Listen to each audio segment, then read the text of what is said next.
John, I suppose in terms of the match from Clare, the Clare game, how much of the process is kind of, learning from what Clare did, or is there any adaptation, or do you ever change what you do? Are you always trying to go to do the same thing, or do you make slight tweaks or tactical changes based on the first game, especially when you're playing a team twice in quick succession?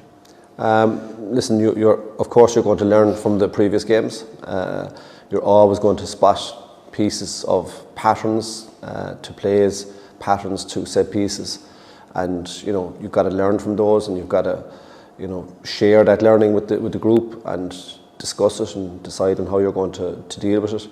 Are there major structural changes required to do that? No, but there are particular points of emphasis, definitely, yes.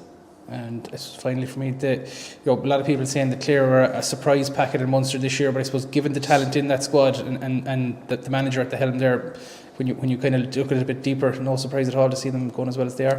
Yeah, absolutely. They've got class players all over that pitch, and they're working really, really hard. They're putting in huge shifts out in the pitch, which any team that's doing that gives themselves a chance, and they have quality forwards who can take scores. So we're not in the slightest bit surprised. I can assure you that, and we've full respect for them as a side that have put themselves in this position where they've topped the group. They've been the best team in Munster to date this year, and that's just the facts that matter. So the challenge is there for us now to go and take them on Sunday week and see can we find a better performance to try and challenge them more. And finally, just one comment recently about the shortened or the condensed inter-county season and the summer months that are lost to the inter-county game. I suppose your thoughts on that, is it an impossible situation to please everyone, or what do you think? Well, listen, everyone has an opinion, and everyone's entitled to have their opinion.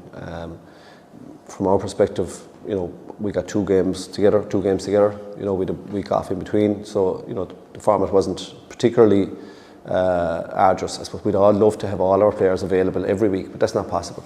So we have to accept that you're going to use a larger pool of players, not just for your team but for your match days as well, and that's good. That's good and healthy. It's good for guys that are putting in the hard yards there during the winter, that they get the opportunity to be part of the process as well. So it hasn't caused us any particular concerns or annoyance. We're just glad to have all these games, and the players, I'm sure, are very happy to have these games as well, and they've been very competitive, quality fixtures, with phenomenal crowds, great excitement, and where else would you rather be? Where else would you rather be?